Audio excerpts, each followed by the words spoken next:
That sonata may not be a Glenn Gould performance, but I must say it's good as Gould. Hey, Flanders, heading for church? Well, I thought I could save you a little time. Ooh, found a new shortcut. Better. I was working on a flat tax proposal, and I accidentally proved there's no God. We'll just see about that. Uh-oh. Well, maybe he made a mistake. Nope. It's airtight. Can't let this little doozy get out.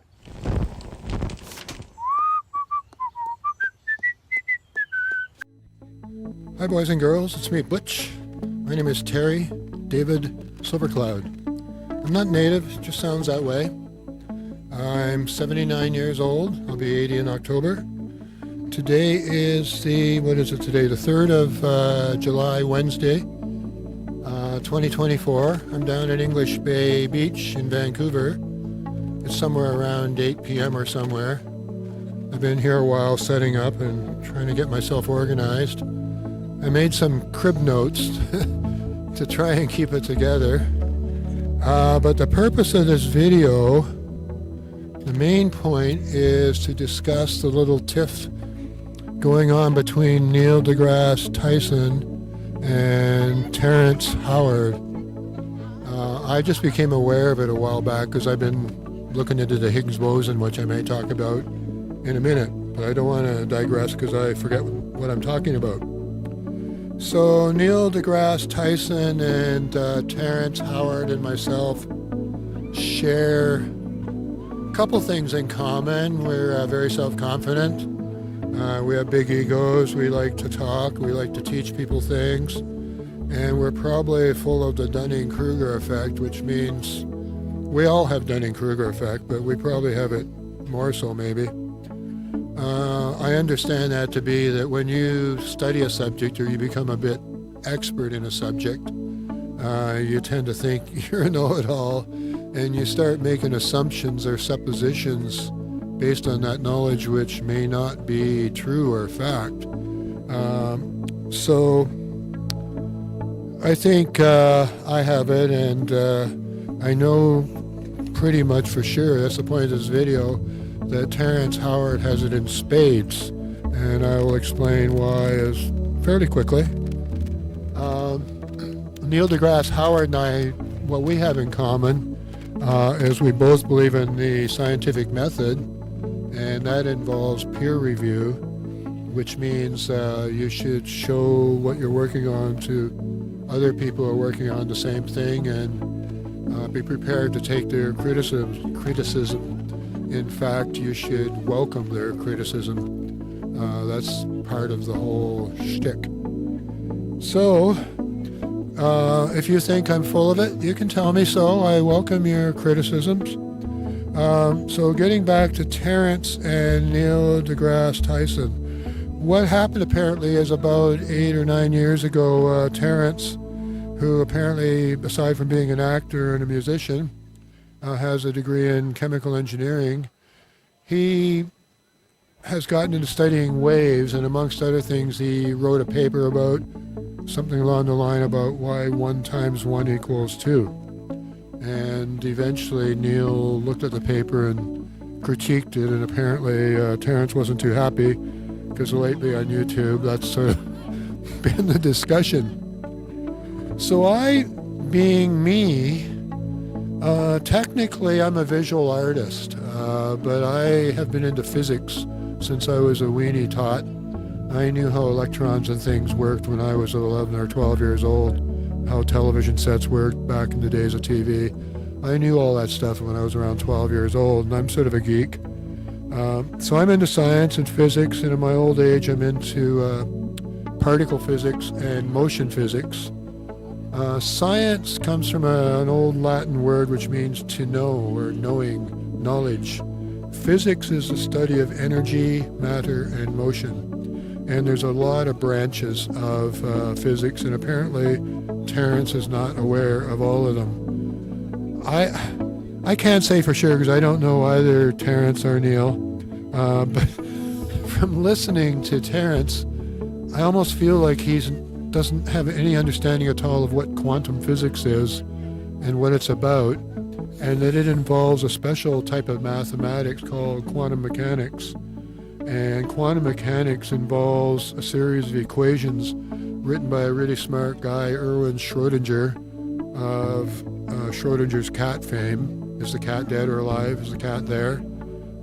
So he wrote the equations for waves. And what quantum physics is about is, in order to better describe the world and have a common language, quite a long time ago, back in the 20s or somewhere, the idea of a standard unit of measurement was invented, and it's a quantum, and it was given values. And basically a quantum is the amount of energy an electron needs to go from one lower level of energy to the next level up, and it requires 1 photon's worth of energy to do that. And if it drops out of that level, it gives up 1 photon. And if a whole bunch of photons do that once, you have waves like radio waves and stuff like that. Oh, darn it. I gotta turn away from some music coming here. I'll get dinged for copyright infringement. So I'm trying to turn my highly directional microphone away from some music going by me here. I'm not infringing on copyright. I'm trying very hard to avoid picking up the music that just went by. I think this guy just totally screwed my video, because I'm going to get dinged for copyright infringement now. Oh well, what are you going to do? Where was I? I totally forgot what I was talking about. That's a bummer. So, Terrence, I don't think, is aware of quantum mechanics. And what's more, he doesn't realize he's trying to solve a problem that goes back thousands of years. And in fact, I had it in my crib notes here before I got turned around here, of a Greek mathematician. Jeez, I've lost it. If I come across, I'll come back to him. And he tried to solve basically the same problem as well. Hi, you're on camera. See, it's a busy place. Where was I? And the problem was only recently solved, and it's called Fermat's Conjecture. And see if I can get, I'm going to try and read it because I may get it wrong. Basically it says that no 3 positive integers greater than 2 satisfy a to the n plus b to the n equals c to the n. Oh, here's the Greek guy. Diophantus of Alexandria in 250 said it is impossible for a cube to be the sum of 2 cubes. And I think I wrote that right. It is impossible for a cube to be the sum of 2 cubes. And one of the mathematical clues that will clue you into that is if you square any even number to the 12th, not square, if you take any even number to the 12th power, multiply it by itself 12 times, you will get an even number. You go one number up to an uneven number and you square that number, not square, I'm sorry. If you take that next number up to the 12th power, you multiply it 12 times by itself. Gotta knit your nose. It will be an uneven number. The point is they never meet, so there's been a whole lot of, I'm not a mathematician, but without going on and on and on and on and on like I do, like a dripping tap, I I'm a real talker, I am. What's happening is that Terrence doesn't know it. He doesn't know enough about mathematics that he's trying to solve an age-old problem. So 1 is a special number, and once you get to 2, everything changes. And he's really into waves, and I agree with him. I don't agree with all his conjectures, but everything is a wave. Earth is only about 100 million miles from the sun, yet the Milky Way turns at 230, I think, thousand kilometers a second. Hope I got that right. So you're moving through space right now at 230,000 kilometers a second, and so is the Earth. So technically speaking, the Earth is making a long helical wave through space, about 7 billion miles kilometer for one wave. That's the wavelength, 7 billion kilometers, every year as it goes through the Milky Way. Now there's some issues with that because the incline is a bit inclined and all that, but Butch says that generally speaking we're traveling South Pole forward through space. That's what Butch says. I don't think you'll find that in any book. That gets us back to Neil deGrasse Tyson, sorry. I don't know what his view of the origin of the universe is, but he probably comes from a theoretical Big Bang background or an actual Big Bang background. Theoretical is where, because you want to try and solve the universe, you just assume that at some point it was just some kind of state and started. Like what would you need to make this universe, and how would you make it work? So that's sort of how I came to know them, because with the Higgs boson and the God particle, Professor Higgs and we agree about a lot of issues about trying to create a universe. And the problem, if you haven't thought about it, is you have to decide that, or accept, for the problem's sake, even if you don't believe it, for the problem's sake, that you're dealing with infinity, and infinity is filled with one single substance, not a variety of substance. You're going to build a substance. You start with somethingness, and there is no space in between. There's no such thing as nothingness. By definition, nothingness doesn't exist. So space and time are the same thing, but you have no way of measuring it. It just goes forever, and it's full of somethingness. Now, the somethingness can't be a solid. That's just not logical, so it must be made of parts, and those parts must be composed of something close to nothingness, just slightly above nothingness, and those parts will be forced just to be themselves, to take a shape, and the shapes that they may assume are very limited.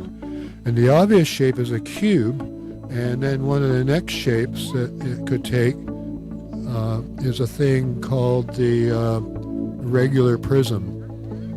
A regular prism is a prism where all the sides around here are equal. Terrence, in his world, I think I lost my crib note here. Yep, I lost my crib note. In a normal right-angle triangle, it's the hypotenuse that's the square root of 2. But you could have a number system where instead of this being 1, it could be the square root of 2, and then that changes the whole picture of what's going on up here. Whatever way you choose it, Terrence just doesn't have enough knowledge of numbers to realize he's really trying to reinvent mathematics and the wheels. That's why there's several number systems. That's why we have the metric system, and then we have yards and feet. Yards and feet sort of are based around the concept of something that will evenly divide by 12, where metric you divide by 10. It's easier to divide a pi if you're dealing with a basic unit of 12, because you can divide it in thirds or fourths, and it's just not really a problem. But when you get to metric, now you get to what are called irrational numbers. And curves and circles, they deal entirely with irrational numbers. I have to pick something up. props.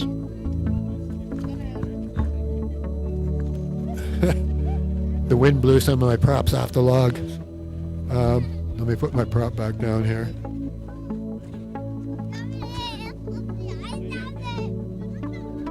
Oh, here's the prop I lost. So like you could have sides that were the square root of 2. But remember in the theorem we were talking about a while ago that things behave greater once you get to the number 2. And waves come into play, which I've lost my train of thought here, but one of the things that I agree with Terrence is that waves are happening. I'm going to ramble a bit here because I've gone on and on and on, and the basic gist of this video was to tell you that Terrence, I agree with his idea that waves sort of control reality, but he's just trying to reinvent the wheel. He doesn't really grasp that what he's trying to do has already been done, and his assumptions are not correct. A lot of them. But the idea that the universe is controlled by waves, I agree with that. When you look out in the sky at night into the stars, you're looking back in time. So you're seeing in 4 dimensions. You're seeing 3 dimensions, and you're seeing time. Some of the most distant stars, the light could have left 1,000 years ago, so that star is not there. And the light that you are seeing came to you by a very convoluted path following curves. And a curve is only as accurate as the number of parts that can be in it. So that's why your rational numbers that just never go end, like pi, we even give them their own special names, square root of 2, a lot of square roots, they just go on and on and on and on and on. That's because if you want to fine-tune them more and more and more and more, you need more and more resolution. If you take a circle and surround it with other circles that's the exact same size, you'll find that it won't really look like a circle until you get about 6 circles around it, and those circles will form sort of a hexagonal shape. And then when you get the next circle out, which will take about 12, you'll start to see, oh, now it's starting to look like a circle. And you'll start seeing why the number 12 really seems to creep into reality. And poor old Terrence, he's reading the wrong things, because in music and waves, they like riding with each other. In physics, with waves, we tend to think of really high-frequency waves as being the powerful waves, the zapping waves, because of lasers and things. And that's only because the actual individual wavefronts are hitting you faster and faster, like a machine gun, like instead of like whoomp, one big whoomp. If I was standing here, right where I am right now, and a tsunami wave just came up from the beach, which is out there, which was only up to my knees, and hit me, and that tsunami wave was 12 miles long, I would be gone with the wave. I could not stand here. It would be like I just got hit by 20 buses all at once at the same time. I would not be able to stand up. I would not be able to resist it. I would be knocked over, and I'd probably be drowned very quickly. There'd be nothing I could do. So your first lesson in wave mechanics is longest is strongest. Big Bang Theory comes from the concept a while back when when astronomers, one in particular, I think it was Hoyle, I might be wrong, noticed that galaxies and stars seem to be moving away from each other. They're not exploding, they're expanding, they're inflating. And then somebody tried to calculate backwards, like, well, when would they have all been together? So they came up with this idea of Big Bang Theory, and it's still haunting us. It's not a very good idea. If there were Big Bangs, and they're happening, the universe is a big place, it's infinite. They're brief, and they happen throughout the universe. I lost track of what I was going to talk about there. Good going, David. Okay, should I wind up this video? Probably. Did you learn anything? Probably. I hope, maybe. So Terrence, he's just full of himself like me. Am I full of it? Probably. He's old. Okay, I'm going to wrap this up. I'm going to give you a couple of quick things yet before I go.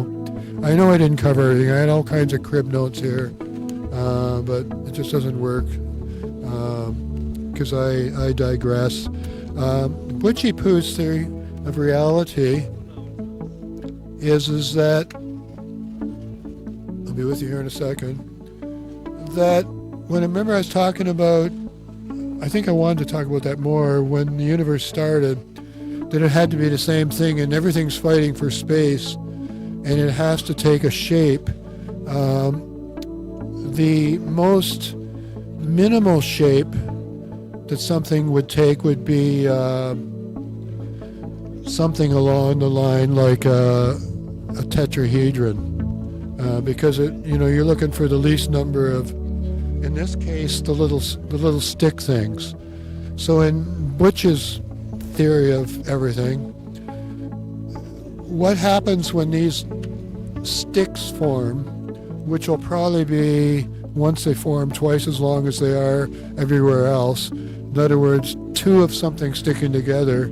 For instance, well, first of all, they'll join up with each other toe to each. The sticks have a choice of turning right or turning left. And I had a black set like this, but I've lost. But imagine these are the right turning ones. The left turning ones would be inclined to come and stick with these things. So the very first shape would be a donut shape, which Butch says would be a gas. Butch's definition of a gas is a torus. Anything that generally takes a torus shape, Butch says is a gas. That's not in any book you're going to find. And I'm not going to get in that. I'm not going to go down that alley. Butch says that the basic characteristic of a gas is that it takes a toroid shape, like a torus is a hole which is probably at least 1/3 the diameter of its width, and that a sphere will exhibit the characteristics of a liquid, and anything that's got flat shapes or pointy shapes will take the characteristics of a solid. So you can see that when, let me put something down here. If these were a whole bunch of those little sticks stuck together, which might be a molecule, that when it was cold would have lots of pointy parts on it, and these little things, Butchie Poo says would be the electrons. But as it heats up, it starts getting bigger and bigger and developing holes. And at this point, it would be developing, Butch says, the characteristics of a liquid. If it kept expanding further, and the hole at the poles around which it was physically spinning became at least 1/3 of its diameter, it would definitely be showing the characteristics of a gas. At this point, it would be, as a liquid, it would probably be more like what you would see a combination of gases and liquid. This is maybe what a liquid shape it might take when it was dissolved, or when a gas was dissolved in a liquid, those sort of things, mixtures. And anything that really gets solid, like this, that would be a solid. This is Butch's theory.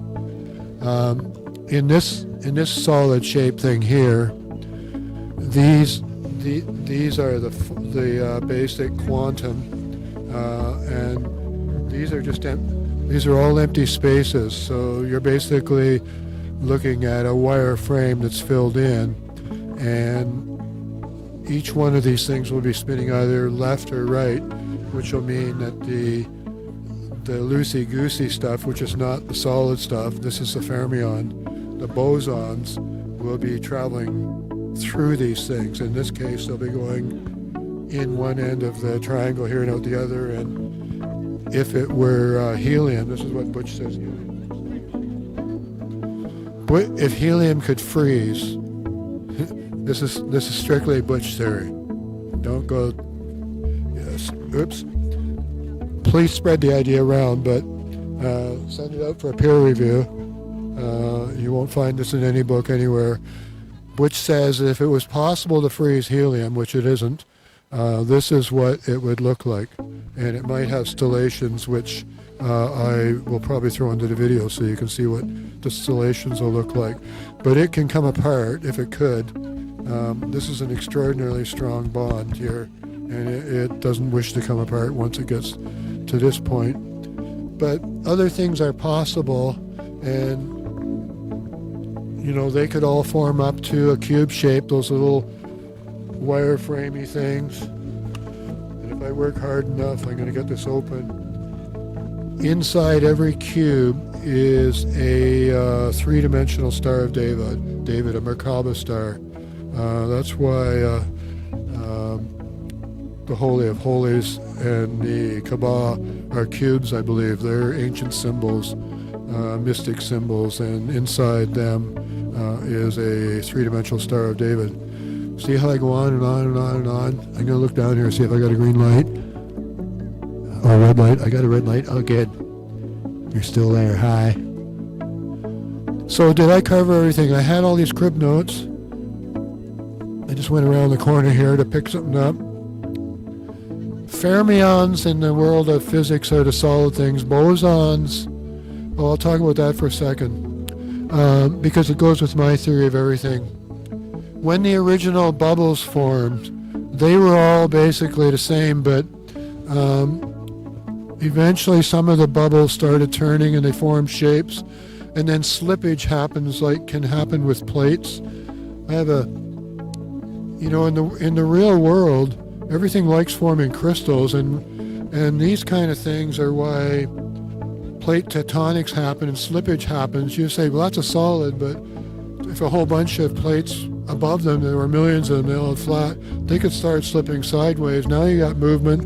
Now you got an earthquake. Things are breaking apart. We got reality forming here, folks. Stand by. The Big Bang is happening before your very eyes. So the universe really loves crystals, and that should be a clue. As below, as above, and all that kind of stuff. Crystals are a clue to how reality is made. And, oops.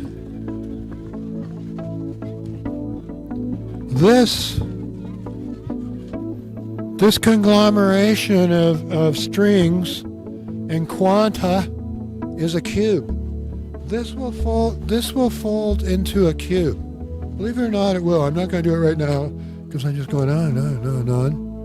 And if you had a cube together and you chop the corners off,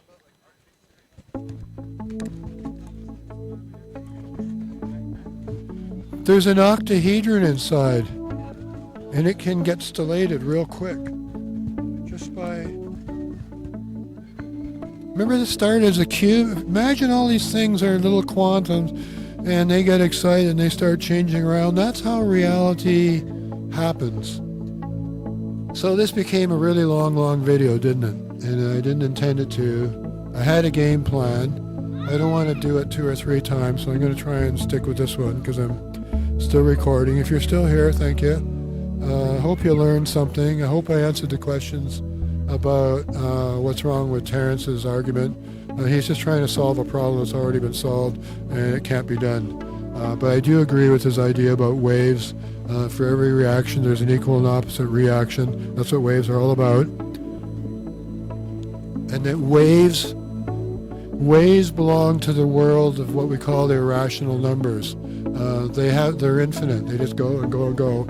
And that's so that you can have circles that are light years across, or circles that are a millimeter across.